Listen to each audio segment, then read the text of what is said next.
lalo kang gumanda. Mas lalo ka ng pretty. Pasabog ka, ate. Ganda mo. Wala akong masabi. Talaga. Diba? Pretty mo talaga. Diba? Siguro hindi ko lang talaga naasikaso yung sarili ko kasi naalagaan ko yung batugang kong asawa si Hector. Napakababaero kasi. Ano ka ba? Tapos na yun. Ang importante, makakapagsimula ka na ulit. At hindi ka na tanga.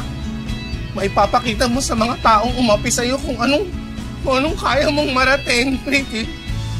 Diba, Apol? Diba? At mamamatay sila sa inggit. Ang ganda mo, be. Apil lang tayo ng apil kasi maganda ka.